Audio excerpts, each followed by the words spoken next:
Hello guys, welcome to your YouTube channel being technical. और मैं आपके साथ आपके मैथमेटिक्स का फैकल्टी कुशान। तो जैसा कि हम स्टडी कर चुके हैं लिमिट, और मुझे लगता है कि लिमिट हम लोगों ने अर्लियर 8 लेक्चर में पूरी तरीके से ख़त्म कर चुकी गई है। तो लिमिट तो हो गया है ख़त्म, ठीक है। और मैं आप लोगों के ऊपर टोटली इस चीज़ को छोड़ दिया था कि आप लोग क्या रिस्पॉन्स देते हो कि सर लिमिट में कुछ क्वेश्चंस को सॉल्व किया जाए। तो उसके लिए भी हम लोगों ने आगे पूरा एक सोच के रखा हुआ था। या फिर अगर आप ये कहते कि नहीं सर कॉन्टीन्यूटी डिफरेंशिएबिलिटी स्टार्ट कीजिए, जो कि हमारा नेक्स्ट टॉपिक होने वाला था, तो उसके लिए भी हम टोटली प्रिपेयर थे। But most of the students ने ये कहा है कि sir continuity and differentiability start कीजिए, क्योंकि उनको ये है कि सर टॉपिक्स जल्दी जल्दी कवर अप होते रहे और फिर वो आराम से अपना क्वेश्चन सॉल्व करते रहे। तो वो भी चीज़ें काफ़ी अच्छी हैं। तो उस बिहाफ पे जैसा कि आप बोर्ड देख रहे होंगे, पूरा बोर्ड पहले से ही भरा हुआ है। जनरली ऐसा कभी होता नहीं है कि मेरे लेक्चर में बोर्ड पहले से भरा हो, मैं आता हूँ फिर ही बोर्ड भरता है। बट कुछ मजबूरी है बोर्ड पहले से भरने की। कहते हैं ना कि हाँ, कुछ ना कुछ मैथमेटिक्स में भी मजबूरियाँ हैं, ऐसा नहीं है। तो हम उस चीज़ को पहले डील करेंगे। और इन चीज़ को लिखते टाइम मैं टाइम नहीं वेस्ट करना चाहता था। मैं चाहता था अच्छे अच्छे क्वेश्चन आप तक ले आऊँ। इसलिए कुछ चीज़ें हैं जो मैं ऐसे आपसे डिस्कस करूँगा। आप एज इट इज़ पहले पॉज करना, और पॉज करके पहले आप क्या करना है, इसको उतार लेना, एज इट इज़ उतार लेना। और फिर मैं आपको समझा रहा हूँ कि ये क्या क्या टॉपिक है, इसका क्या मीनिंग होता, अच्छे से बहुत बहुत ही कॉन्सेंट्रेशन के साथ ध्यान देना, क्योंकि जो वहाँ लिमिट पढ़े हो अब वो चीज़ें एज इट इज़ आने वाली हैं, और वहीं से हम अपनी कॉन्टीन्यूटी और डिफरेंशिएबिलिटी को स्टार्ट करेंगे। ठीक है, तो चलो स्टार्ट करते हैं। पहला टॉपिक जो हमारा होगा वो दैट इज़ व्हाट, कॉन्टीन्यूटी। और दूसरा टॉपिक जो आज ही हम कवर करेंगे दैट इज़ व्हाट, डिफरेंशिएबिलिटी। और उस पर बड़े अच्छे अच्छे क्वेश्चन लगाएंगे। तो देखो सबसे पहला क्या है, हम कंटिन्यूटी का, देखो अभी किसका, कंटिन्यूटी का हम क्या करने जा रहे हैं, डिफिनीशन पढ़ने जा रहे हैं। तो देखो कंटिन्यूटी कहता क्या है। कंटिन्यूटी के हिसाब से पहला डेफिनेशन ये है कि a function f x is set to be continuous at x equal to a if limit x tends to a f of x is equal to f of a. ये पहला और बहुत ही सिंपल तरीका है कहने का, जो जनरली आप अपनी बुक्स में देखते होगे। जो कहाँ आप देखते होगे, अपनी बुक्स में आप देखते होगे। तो ये बहुत ही सिंपल तरीका है कहने का कि कोई भी फंक्शन, किसी भी फंक्शन को हम कंटिन्यूअस तब कहते हैं जब उस फंक्शन का क्या हो, लिमिट एग्जिस्ट करता हो। कब, eight x equal to a पे, और जो कि क्या हो, एफ ऑफ ए हो। चलो ठीक है, हम मान लिए। क्यों? क्योंकि अगर उसने ये कहा कि लिमिट एग्जिस्ट करता हो एफ ऑफ एक्स का, तो इसका मतलब है लेफ्ट हैंड और राइट हैंड, मतलब x tends to a minus x tends to a plus आपस में क्या होना चाहिए, बराबर। उसने यहीं से ये बात कह दिया। तो शॉर्टकट भाषा में लिख दिया गया है, और इसमें वो चीज़ छिपी हुई है कि x tends to a minus पर x tends to a plus पे f ऑफ x किसके बराबर होना चाहिए, f ऑफ a के। ये बात छिपी हुई है, ये हिडन है, ये दिख नहीं रही। और एक बात और नहीं दिख रही, क्या, इसकी वैल्यू कैसी होगी, फाइनाइट या इनफाइनाइट। तो अगर मैं बोलूँ तो इस सिंगल लाइन में, या फिर मैं इस दो लाइन की बात करूँ, तो इन दो लाइनों में उसने पूरी आपकी कॉन्टीन्यूटी की कंडीशन ही बता दी है। लेकिन मैं अगर आपसे डिस्कस करूँगा तो शायद हम इस वे में इसलिए जाएंगे क्योंकि इसको हमें तोड़ना है, इसके डेप्थ में जाना है कि एक्चुअल में ये कह क्या रहा है हमसे, अंडरस्टैंड। तो हम वहाँ पहुँचते हैं डेप्थ में कि ये कह क्या रहा है हमसे। तो इसने हमसे जो कहा है उसको मैं वन बाय वन बताता हूँ on the basis of definition 2। तो इसीलिए दो डिफिनीशन है। पहला डिफिनीशन जो आपको जनरली बुक में मिलता है, इससे आप बहुत अच्छे से क्लियर नहीं हो पाते हो। डिफिनीशन 2 जिससे आप अच्छे से क्लियर हो पाओगे कि डिफिनीशन 1 में क्या कहा गया। लाइक डिफिनीशन 1 क्या कहता है, ये डिफिनीशन 2 कुछ इस तरीके से एक्सप्लेन करता है कि कोई भी function, a function f of x is said to be continuous at x equal to a if कब कंटिन्यूअस होगा, इफ। देखो ना, पहला कंडीशन, पहला पॉइंट सुनो, f of a is defined. मतलब क्या है एफ ऑफ ए के डिफाइंड होने का। उसने एफ ऑफ ए की क्या क्राइटेरिया बताई, उसने बोला एफ ऑफ ए क्या होना चाहिए, डिफाइंड। क्या होना चाहिए एफ ऑफ ए, डिफाइन। अब ये बात बताओ कि डिफाइन का मतलब क्या होता है। डिफाइन का मतलब कुछ नहीं है, डिफाइन का मतलब क्या है, देखो ना, F of a is finite value. इस डिफाइन को अगर मैं बोलूं तो मैं ये कह सकता हूं कि अगर ये एक फाइनाइट वैल्यू है, अगर ये एक फाइनाइट वैल्यू है तो इसका मतलब होता है कि फंक्शन कंटिन्यूअस होगा। इसका ये पहला कंडीशन है, मतलब अगर एफ ऑफ ए फाइनाइट, इसका मतलब ये नहीं कि फंक्शन कंटिन्यूअस हो जाएगा।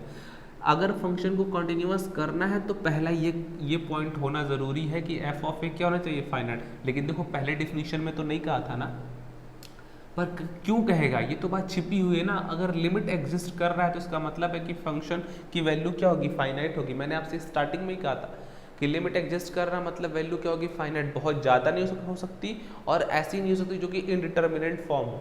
तो लिमिट एग्जिस्ट कराने के लिए हम इनडिटर्मिनेट फॉर्म को किस में कन्वर्ट करते हैं, डिटर्मिनेट फॉर्म में, with the help of L hospital rule. और उसके पास टूल क्या होता है, डिफरेंशिएशन। अंडरस्टैंड। तो इन चीज़ों को हम लोगों ने क्यों पढ़ा लिमिट में, ये मैंने आपको बताया अभी। इसी सब चीज़ों को टैकल करने के लिए हमने वहाँ पढ़ा। अब कंटिन्यूटी चेक करनी है तो भैया आपको पता होना चाहिए कि F of a is a finite. And how you know F of a is finite, क्योंकि भैया यहाँ पे लिमिट एग्जिस्ट कर रहा है, देन वी से F of a is finite. Otherwise क्या आपके पास तरीका है कि आप बता दोगे F of a is finite और नॉट, आपको तो पता ही नहीं ना होगा। तो वो बताने के लिए क्या कंडीशन होती है, लिमिट।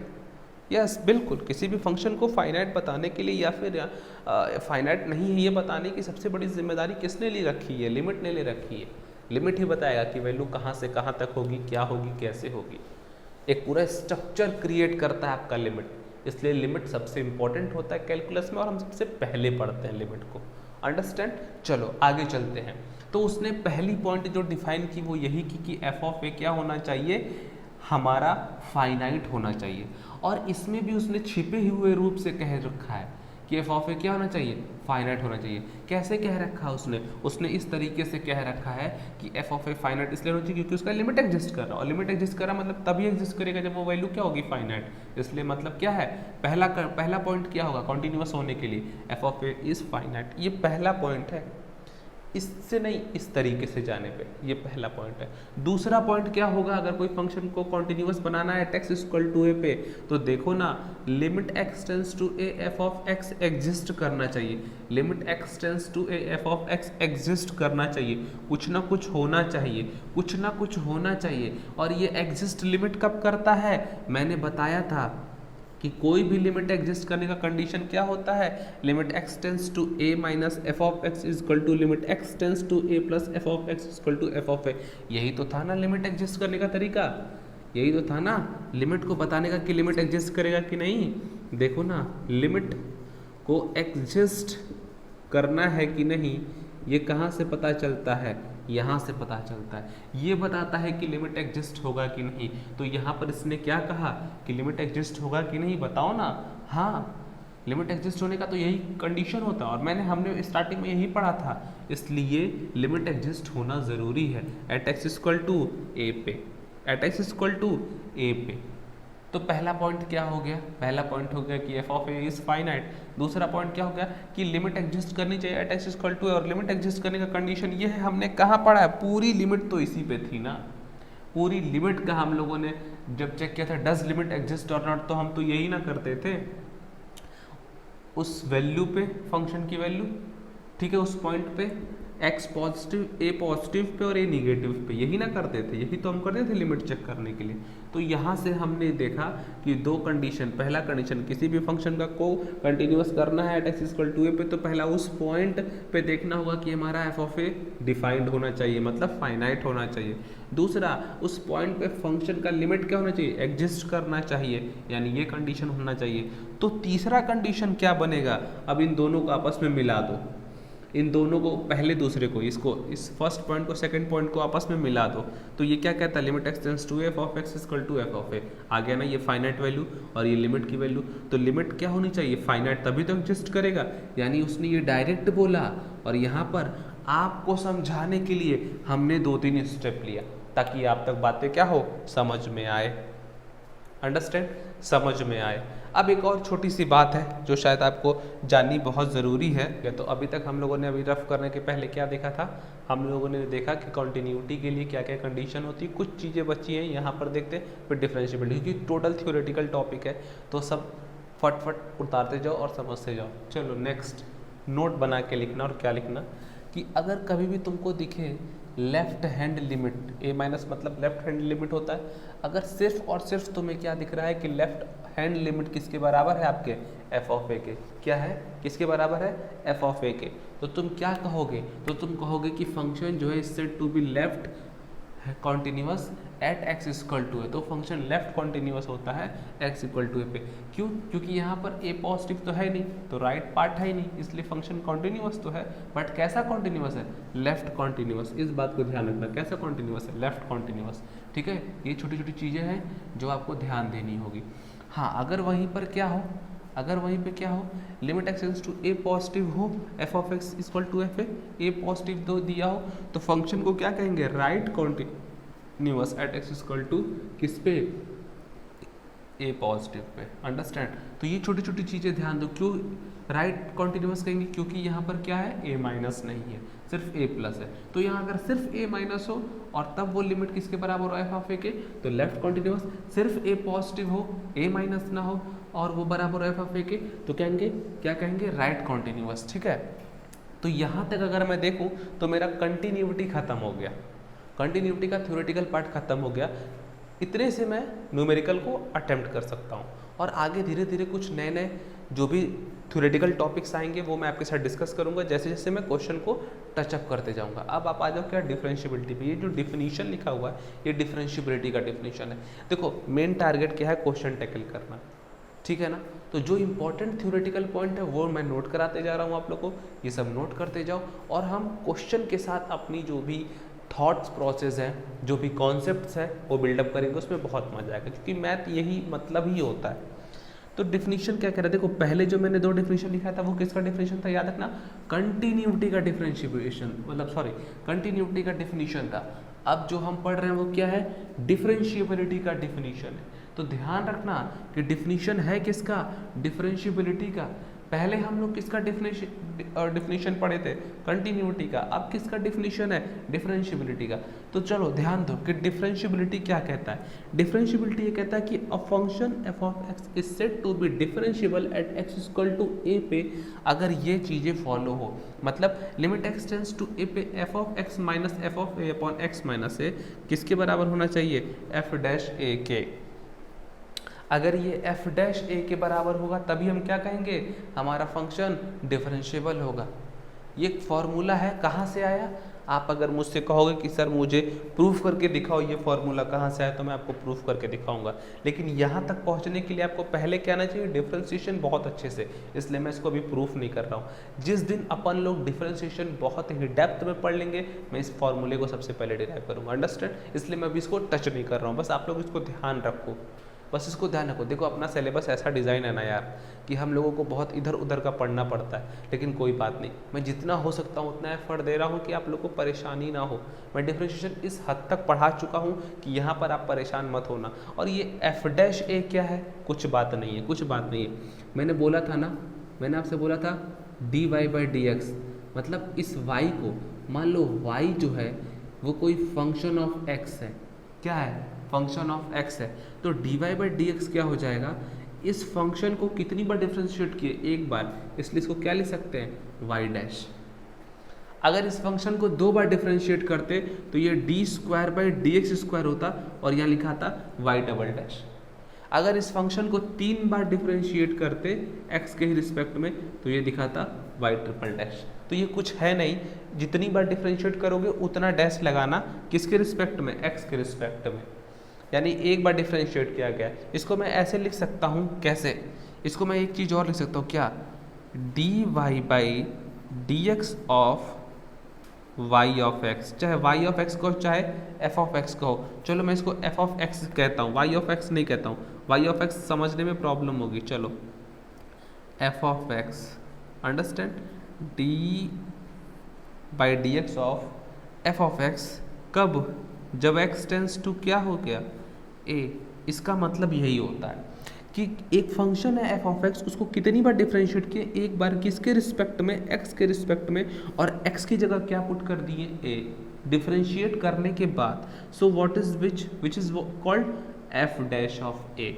और ये क्या है, ये limit x tends to a f of x minus f of a upon x minus a तो पता है, यहाँ पे वैल्यू पुट करने पे क्या आया है, और ये ए है, ठीक है। तो बहुत परेशान ना हो, अगर अभी भी तुमको समझ में नहीं आ रहा है कि ये क्या है फॉर्मूला, तो परेशान ना हो, क्वेश्चन में आएंगे आपको सब समझ में आएगा, आप हर एक चीज़ समझोगे कैसे ये फंक्शन है, और फंक्शन में फंक्शन की जगह ये पुट किया, और यहाँ पर x है और x के साथ मैंने माइनस कर दिया a का, फिर मैं देखता हूँ कि क्या ये f डैश ऑफ a के बराबर है। अगर बराबर है तो तुम कह सकते हो कि फंक्शन क्या है, डिफरेंशिएबल है, डिफरेंशिएबल है।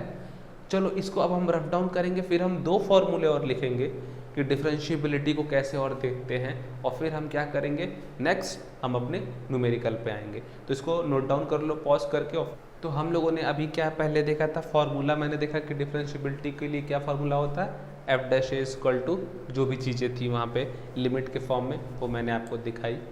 अब उसी में थोड़ा सा एक स्टेप आगे चलते और हम बोलते हैं कि हाँ, अगर फंक्शन डिफरेंशिएबल होता है एक्स इक्वल टू ए पे, तो ये एक और फार्मूला है जो कि फॉलो करना चाहिए। वहाँ पर पहले मैंने बोला f dash a equal to क्या हो जाएगा, कि डिफरेंशिएबल होने के बाद क्या हो जाएगा, और फिर मैंने यहाँ पर बोला कि ये रूल को फॉलो करना चाहिए। अब ये रूल है क्या, ये रूल है क्या, अब देखने में बड़ा खतरनाक दिख रहा है सर, ये क्या है, ये तो आप पता नहीं क्या लिख दिए सर, हमको समझ में ही नहीं आ रहा। समझने की कोशिश करना, अभी समझ में आएगा, अभी मैं एक लाइन बोलूँगा सब समझ में आ जाएगा। मैंने कुछ नहीं किया, मैंने थोड़ा एक्सपेंड किया है। देखो ना, x tends to a minus है, अरे ये नहीं समझ में आ रहा है, कोई बात नहीं बच्चों, ये तो समझ में आ रहा है। अगर ये limit tends to x tends to a minus है, मतलब क्या ये लेफ्ट हैंड साइड है, बिल्कुल लेफ्ट हैंड साइड है। और यहाँ पर अगर दिया है limit x tends to a positive, तो क्या तुमको यहाँ से समझ में आ रहा है कि ये राइट हैंड साइड है, बिल्कुल ये लेफ्ट हैंड साइड है, ये राइट हैंड साइड है। और एक चीज़ और समझो, एक चीज़ और समझो, क्या है ये, क्या है ये, एफ डैश ऑफ ए है। मतलब किसी भी फंक्शन को अगर मैं डिफरेंशिएट करता हूँ एक बार एक्स के रिस्पेक्ट में, तो ये वो है, और यहाँ ये भी सेम वही है, ये भी सेम वही है। अरे भैया तो ये कहाँ से है, ये भी सेम वही है, ये भी सेम वही है, बस x को a plus H A minus H से रिप्लेस कर दिया है, बाकी कुछ भी नहीं चेंज किया, बाकी सब वही है, सब का सब वही है।